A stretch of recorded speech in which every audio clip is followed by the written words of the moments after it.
आज लोकतंत्र को बचाने के लिए इस देश में बाबा साहब के द्वारा लिखे हुए संविधान को बचाने के लिए आपका अपने अपने घर से निकलकर आना इस बात का संकेत है कि ये देश किसी के बाप की जागीर नहीं है, ये 140 करोड़ लोगों का देश है। ये आज वाला जो फंक्शन है समागम में होना नहीं चाहिए था, इसकी जरूरत नहीं पड़नी चाहिए थी अगर भाजपा की नीयत साफ होती।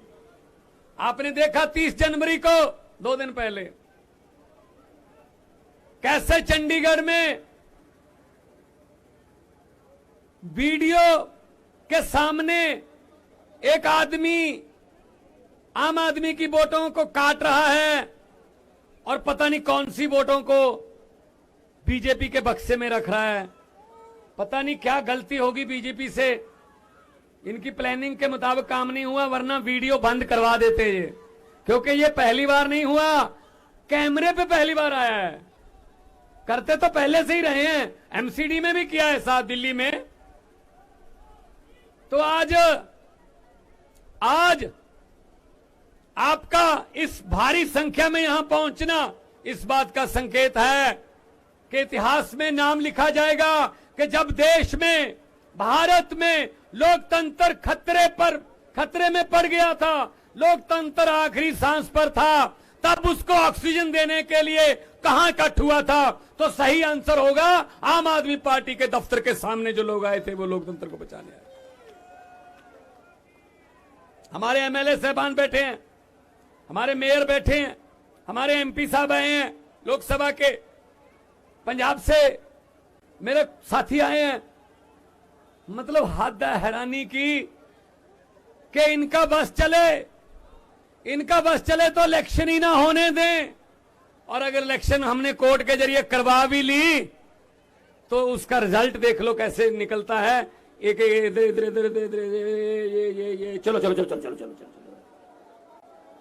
तो ऐसे ही लोकसभा में होता है, ऐसे ही राज्यसभा में बिल पास होते हैं, हाँ वाले हाँ कहें, ना वाले ना कहें, हाँ वालों की जीत हुई चलो चलो चलो चलो। हद है यार, हद है यार।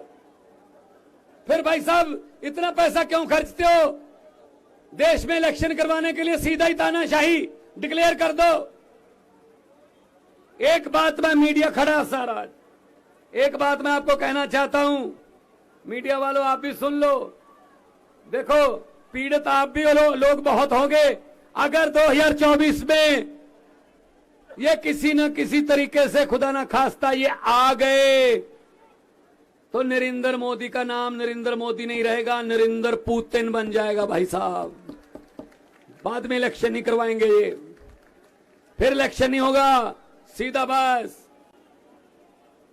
जितनी आजीवन रहेंगे मोदी साहब। हद है यार, हद है यार। तो फिर शहीद भगत सिंह, राजगुरु सुखदेव, चंद्रशेखर आजाद, लाला लाजपत राय, सुभाष चंद्र बोस की आत्मा आज तड़पती होगी। क्या इस वोट के अधिकार को लेने के लिए हमने कुर्बानियां दी थी? क्या 22 साल की उम्र में इस वोट के अधिकार के लिए हमने रस्से चूमे थे फांसी के? उनकी आत्मा तड़पती होगी भाई साहब। ये वोट है यार, कमाल है। वोट कहीं और डलता है, निकलता कहीं और है, रिजल्ट कहीं और निकल रहा है। ये कितनी देर चलेगा? तो आपका यहां पे आना हमारे लिए इसलिए सुखद है कि हम लड़ेंगे, जैसा कि गोपाल भाई कह रहे थे, लड़ेंगे और जीतेंगे। और पंजाब से आया हूं, सबसे बड़ी लड़ाइयां पंजाब ने लड़ी हैं।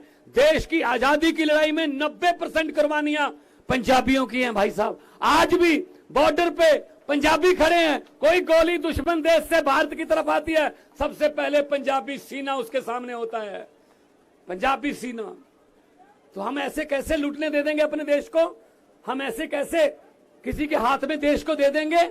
हमने लिया, हमारे पुरखों ने कुर्बानियां दी हैं भाई साहब। ये कौन है? ये कौन है हमें देशभक्ति का सर्टिफिकेट देने वाले? ये कौन है सर्टिफिकेट देने वाले? जब देश का बंटवारा हुआ 10 लाख बंदा मरा। कौन मरा? हमारे नाने नानियां, हमारे दादे दादियां। 10 लाख बंदा। आजादी बहुत महंगी पड़ी पंजाब को। आज भी दर्द हो रहे हैं, आज भी जख्म मल्ले हैं, लेकिन इनको कुछ लेना देना नहीं है। जिसकी मर्जी चलो जी, हेमंत सोरेन उठा लो, तोड़ दो,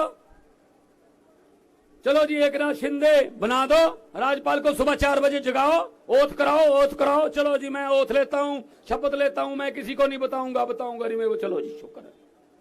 ये चल रहा देश में। गवर्नर हमें तंग कर रहे हैं, ममता दीदी को गवर्नर तंग कर रहे हैं, पंजाब में गवर्नर तंग कर रहे हैं, बात पे कह देते हैं ये लीगल नहीं है, ये लीगल है, ये चुनी हुई सरकार है भाई। इलेक्टेड राज करेंगे या सिलेक्टेड राज करेंगे? लोकतंत्र में इलेक्टेड राज करते हैं, सिलेक्टेड नहीं करते। इन्होंने सिलेक्टेड की आदत डाल दी है। तो मैं ये कहना चाहता हूं, मैं आपको ये कहना चाहता हूं कि भगत सिंह राजगुरु सुखदेव के वारिस बनेंगे। उनके द्वारा दी गई आजादी, उनके द्वारा दिया गया खून अजाई नहीं जाने देंगे भाई साहब। हम किसी के हाथ में ऐसे देश नहीं दे देंगे।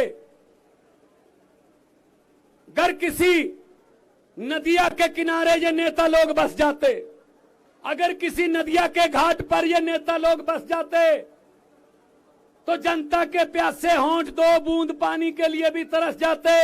गनीमत है कि मौसम पर हुकूमत चल नहीं सकती, वरना सारे के सारे बादल भी इनके खेतों में ही बरस जाते।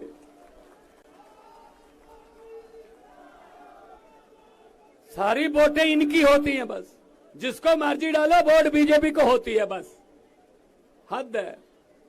बिहार में जिसको कह रहे थे ये है, वो तोड़ दी सरकार।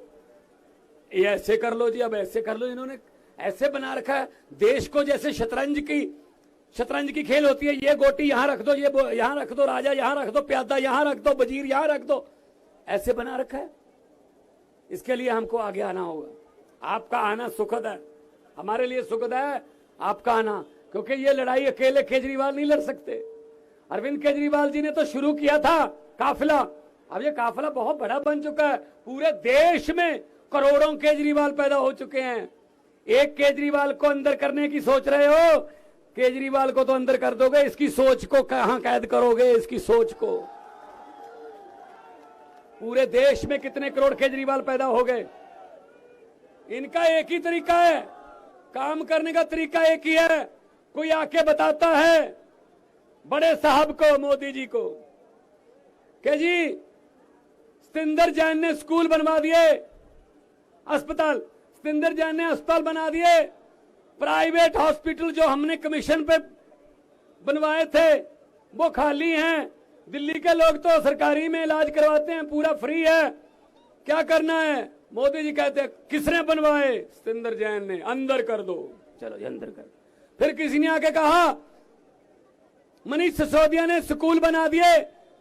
जिस सरकारी स्कूलों में पढ़ाई हो रही है, नीट के टेस्ट क्लियर कर रहे हैं, आईआईटी में जा रहे हैं बच्चे, सरकारी स्कूलों के पढ़े हुए माता पिता अपने बच्चों को प्राइवेट से निकाल के सरकारी में डाल रहे हैं। हमारे वाले जो प्राइवेट वाले थे, जिनसे हम कमीशन लेते थे, वो बंद होने के किनारे हैं जी। क्या करना है? किसने किया? मनीष सिसोदिया ने, अंदर डाल दो जी। राज्यसभा में आपका मोदी अडानी भाई भाई के नारे लगा रहा था। कौन लगा रहा था? संजय सिंह, अंदर कर दो जी। जहां पूरे देश में, मध्य प्रदेश, छत्तीसगढ़, जहां भी जाता केजरीवाल सुपड़ा साहब हो जाता बीजेपी का। क्या करना है? ईडी का नोटिस भेज के अंदर डाल दो। मैं इनको ये कहना चाहता हूं, बीजेपी वालों को कहना चाहता हूं कि हम वो पत्ते नहीं जो शाख से टूट कर गिर जाएं। हम वो पत्ते नहीं जो शाख से टूट कर गिर जाएं। आंधियों को कह दो अपनी औकात में रहें, अपनी औकात में। तो आज अरविंद केजरीवाल साहब नेशनल कन्वीनर हैं, जिन्होंने लड़ाई शुरू की है और लड़ाई निरंतर जारी है। मुख्यमंत्री बन गए 3री बार दिल्ली के, लेकिन लड़ाई निरंतर जारी है। इनके भाग्य में लिखा ही यह है कि पूरा देश साफ करना है झाड़ू से। झाड़ू से पूरे देश की सफाई इनके भाग्य में लिखा है। अकेला दिल्ली तक सीमित नहीं रखेगा परमात्मा इनको आगे बढ़ने, आगे जाना पड़ेगा। देश की जरूरत बनेंगे ये। तो मैं डॉक्टर संदीप पाठक, जो हमारे राज्यसभा के एमपी हैं, मेरे सामने सौरभ भारद्वाज बैठे हैं, मेरे सामने सारी हमारी कैबिनेट बैठी है। पहली पार्टी है जिसकी 10 सालों में 2 स्टेटों में सरकार है और 11 एमपी हैं, 10 राज्यसभा के, 1 लोकसभा का, और गुजरात में 5 एमएलए हैं, एमसीडी है यहां पे, और गोवा में 2 एमएलए हैं, और परमात्मा ने सब कुछ ठीक रखा। सुप्रीम कोर्ट में कल गए हुए हैं, चंडीगढ़ वाला चुनाव कैंसिल हो जाएगा, चंडीगढ़ भी हमारे पास आएगा, चंडीगढ़ भी हमारा। प्रधान जी से हमने मार्गदर्शन लेना है कि आगे क्या करना है। ये सिर्फ फोटो खिंचवाने का या टीवी पर कोई तख्तियां दिखाने का प्रोग्राम नहीं है। ये गलतफहमी होगी बीजेपी वालों को। हम जब करते हैं कुछ तो अंजाम तक पहुंचाते हैं। मुझे किसी ने कहा कितनी सीटें आएंगी, मैंने कहा बहुत आएंगी पंजाब में। कहते सर्वे में नहीं आ रहे। मैं कहा आम आदमी पार्टी है, सर्वे में नहीं आती, सरकार में ही आती है। हम किसी सर्वे में नहीं आते भाई साहब, हम तो सीधा सरकार में ही आते हैं। तो 2 नारे, दोनों हाथ ऊपर उठा के, इनकलाब, इनकलाब।